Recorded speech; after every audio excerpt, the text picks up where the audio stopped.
Assalamualaikum warahmatullahi wabarakatuh. Selamat datang kembali di Rio Hotspot Channel. Liga 1 ditunda dulu ya, sekitar kurang lebih itu 10 harian karena adanya FIFA Matchday. Nah sekarang kita akan rekap hasil Liga 1 selama 3 pekan. Meskipun ya saat berita ini dibuat, yakni Selasa 27 Agustus, masih menyisakan satu pertandingan antara Borneo lawan Bali United. Kita nggak akan bicarain soal posisi puncak ya, sebab masih bisa berubah. Tapi yang pasti ada 7 tim yang belum terkalahkan hingga pekan ketiga ini, termasuk ya Bali United dan Borneo FC yang baru main nanti hari Selasa malam ya. Tim-tim yang belum terkalahkan sejauh ini ada PSM, Persija, Persita, Persebaya, Persib Bandung, dan Malut United. Meskipun Malut United belum terkalahkan, tapi juga belum meraih satupun kemenangan, alias baru imbang semua nih 3 laga. Sementara tim yang belum meraih poin sama sekali itu ada PSBS, ada Persis Solo, dan PSS Sleman. Sementara 2 tim wakil Asia, yakni Persib Bandung dan Madura United pun masih terseok-seok nih. Bahkan Madura United belum meraih satupun kemenangan. Sebenarnya fenomena yang terjadi di 3 laga awal musim ini ini hal yang lumrah dan wajar sih. Sebab ya musim 2023-2024 kemarin pun sama juga ya. PSM sebagai juara Liga 1 waktu itu pun sama. Ketika di 3 laga awal pun masih terseok-seok lah, sama dengan musim ini. Lalu bagaimana dengan 3 tim promosi musim ini, yakni PSBS Biak sebagai juara Liga 2, Semen Padang sebagai runner up, dan Malut United sebagai peringkat 3. PSBS justru mengenaskan, 3 laga tanpa kemenangan, bahkan 3 kali menuai kekalahan dengan cuma bisa mencetak 2 gol dan kebobolan 7 gol. Ini berbanding terbalik dengan di Liga 2 kemarin, di mana musim itu tim ini sangat subur, bahkan disebut tim tersubur dan tim yang paling sedikit kebobolan. Lalu Semen Padang sebagai runner up, mungkin kemenangan 1-0 dari PSS Sleman ini sedikit membuat nama tim promosi ini sedikit terselamatkan ya, tapi dengan catatan mereka pun harus kebobolan 5 gol dan cuma bisa mencetak 2 gol dari 3 laga. Lalu Malut United nih sebagai juara 3 Liga 2, meskipun belum terkalahkan dari 3 laga, tapi ini pun juga belum meraih kemenangan, alias 3 kali draw dan cuma bisa mencetak 1 gol dan kebobolan 1 gol juga. Padahal tim ini itu hampir disebut tim Los Galacticosnya Liga 1 dengan mengambil sejumlah pemain bintang Liga 1.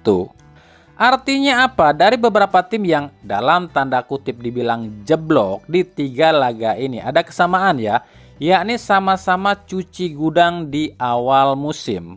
Madura United, PSBS, Malut United, Semen Padang, dan lain-lain, mereka ini istilahnya harus memulai tim ini dari nol. Sebab dengan skuad yang dalam tanda kutip baru semua, ini kan memang butuh waktu adaptasi sekitar 5-6 bulan. Apalagi jika tim itu skuadnya 80% baru semua, tapi susah nyari chemistry. Karena jangankan tim-tim yang 80% pemainnya dirombak, wong tim yang cuma ngelepas 6 pemain aja seperti Persib terseok-seok kok. Kalau ditanya tim mana nih paling konsisten selama 3 pekan ini atau tiap musimnya di 3 pekan ya, sebenarnya sih yang paling konsisten PSM Makassar sih. Hampir tiap musim itu 3 pekan pertama PSM selalu ada di papan atas, tapi ya nggak tahu juga di akhir kompetisi akan finish di urutan berapa. Nah menurut kalian nih, siapa yang akan jadi juara paruh musim ini, dan siapa yang akan jadi juara musim ini? Sebagai catatan, musim lalu juara paruh musimnya adalah Borneo FC, dan di akhir kompetisi pun Borneo FC menduduki posisi puncak klasemen. Apakah musim ini juara paruh musim akan juara di akhir kompetisi? Nah, gimana pendapat kalian?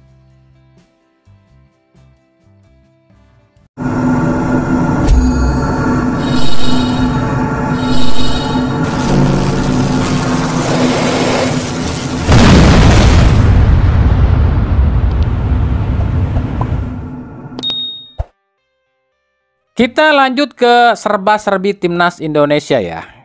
Yang pertama, Kapten Vietnam Do Hung Dung secara terang-terangan nih nggak mau nih jumpa Indonesia di final Piala AFF. Do bilang dirinya lebih suka atau lebih senang bertemu Thailand di final AFF. Sebab jika jumpa Indonesia di final, Do nggak yakin Vietnam bisa menang.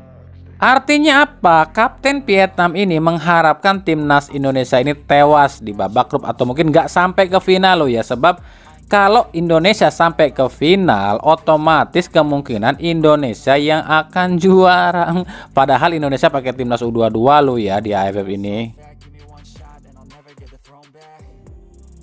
Yang kedua, Australia sudah mengantisipasi jelang lawan Indonesia di Australia. Pihak Federasi Australia kabarnya akan membatasi jumlah tiket yang akan dijual untuk supporter Indonesia.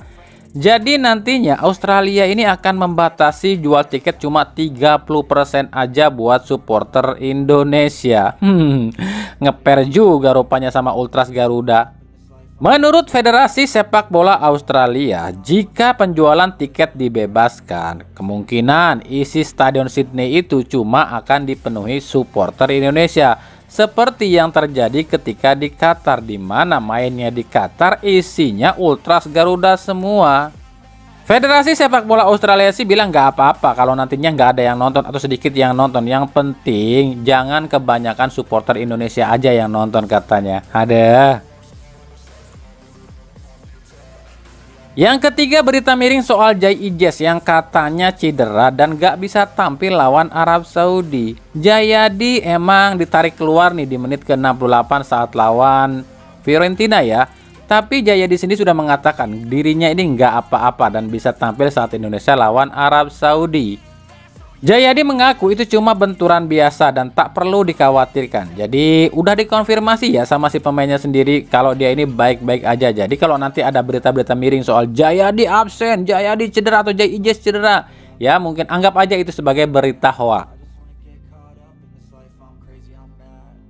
Yang keempat, pelatih baru Laos asal Korea Selatan Ha Hyok-jun tertantang untuk bisa mengalahkan Indonesia di AFF. Bukan cuma soal Indonesia loh ya, tapi Jun pun tertantang untuk bisa mengalahkan Sintayong. Sebab di beberapa tahun ini Sintayong itu cuma kalah dari Park Hang-seo, sementara pelatih-pelatih lain Korea Selatan belum ada yang bisa mengalahkan Sintayong. Ya kita lihat nanti aja. Asal jangan kayak Kim Pan-gon aja di Malaysia, keluar-keluar duluan, malah nyesal dan akhirnya dipecat kan sama Malaysia.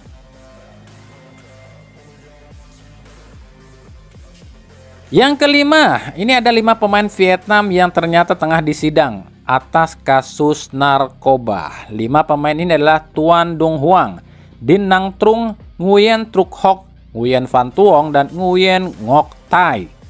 5 pemain ini diketahui konsumsi narkoba usai pihak Rusia sebagai tim yang diajak uji coba ini meminta pada FIFA dan AFC untuk melakukan pemeriksaan medis.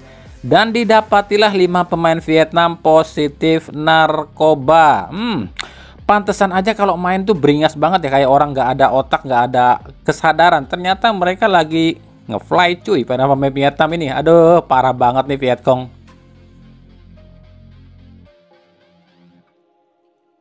Kita sekarang beralih ke berita klub ya. Dimulai dari Persib Bandung. Setelah kemarin di akun official Persija ini terpampang logo Persib, kini giliran gantian nih. Di Geraha Persib justru terdengar lagu Persija. Coba dengerin baik-baik ya.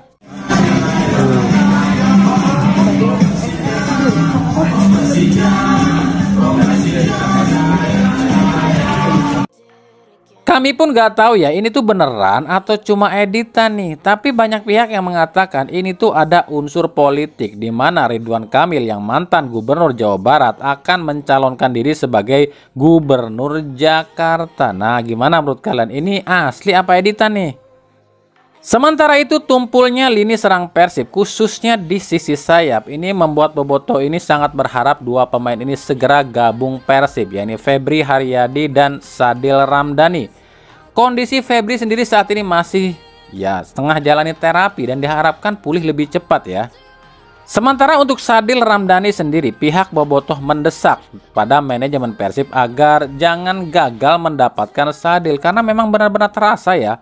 3 laga awal sisi sayap Persib ini kurang greget. Musim lalu oke lah ya, masih bisa ketolong oleh adanya Fred Butuan yang memang eksplosif. Tapi musim ini ya kalau kita lihat cuma Siro yang konsisten. Selebihnya seperti Mail, Rian Kurnia, Edo Febriansa, Ferdiansa ini belum sesuai ekspektasi. Kita nggak bisa ngomongin Dimas Derajat loh ya, meskipun di beberapa laga di Persib ini diplot sebagai winger, tapi kan basicnya bukan winger. Tapi lumayan lah ya, meskipun bukan winger tapi ditempatin winger, ya udah ngasih kontribusi juga. 3 laga udah ngasih 2 assist dan 1 gol. Padahal di Piala Presiden kemarin banyak banget yang ngebanding-bandingin antara Dimas Derajat dengan Ramadhan Sananta, termasuk kami juga sih sebenarnya. Tapi disinilah kepintaran dari Dimas Derajat. Dia ini pemain yang mau belajar dan mau terus ini berjuang ngerubah diri. Dan justru kebalikannya nih di Liga. Sananta belum cetak 1 gol dan 1 assist pun, tapi Dimas udah ngasih kontribusi. Padahal di Piala Presiden kemarin Sananta ini cetak 3 gol dan 3 assist. Artinya apa? Ya inilah yang dibilang, siapa yang mau berusaha pasti akan mendapatkan hasil yang terbaik.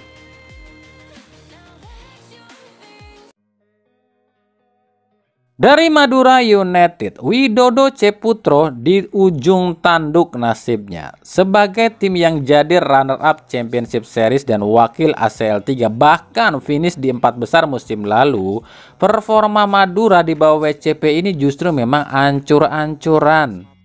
Tagar atau hashtag WCP out pun makin menggema nih. Bahkan tak sedikit kacong mania menyebutkan sebelum WCP out haram ke stadion.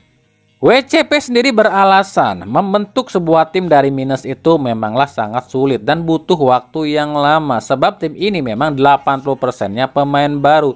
Tapi alasan ini tentu nggak diterima oleh kacong mania, sebab patokannya adalah WCP ini adalah mantan striker. Ya minimal ada yang menonjol lah dari sisi serang. Masa 3 laga cuma bisa cetak 1 gol? Ini kan bertolak belakang dengan karir atau tipikal Widodo Ceputro sebagai mantan striker.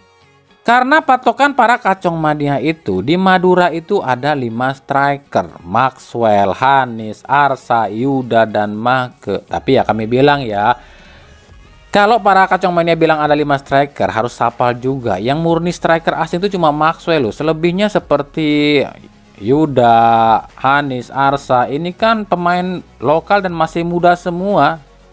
Makanya kami sering bilang kemarin-kemarin, ngapain juga Madura ini ngumpulin atau numpukin gelandang asing seperti Jody Weherman, Iran Junior, dan Noriki Akada. Sementara di depan cuma ngandelin Lulinha dan Maxwell. Iya repot lah. Coba kalau satu slot pemain asing di tengah ini dikasih ke striker, pasti beda ceritanya kan. Makanya WCP ini disalahkan karena terlalu banyak ambil gelandang asing, sementara striker cuma ambil 1. Ya kita akan lihat nanti di 5 laga ini apakah akan ada perubahan atau enggak. Kalau enggak ada perubahan ya siap-siap aja WCP out. Tapi bukan cuma WCP sih, ada beberapa pelatih yang nasibnya juga hampir sama dengan WCP, yakni Milomir Cecilia di Persis Solo, Wagner Lopez di PSS Sleman, dan Juan Schneider di PSBS. Nah, di pekan kelima ini kita akan lihat nih siapa yang lebih dulu jadi korban. Kalau pendapat Mimin sih mungkin WCP duluan kali ya, sebab ya ekspektasinya kan double nih kalau ke Madura. Ya kita lihat nanti aja.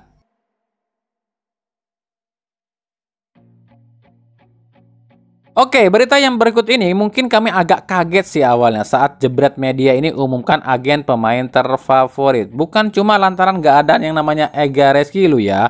Sebenarnya nama-nama nominator ini nama-nama yang udah familiar dan emang ahli di bidangnya. Tapi yang bikin kami kaget di sini ada nama Maklok yang dianggap sebagai agen pemain. Jujur loh ya, kami baru tahu loh kalau Maklok ini juga agen pemain.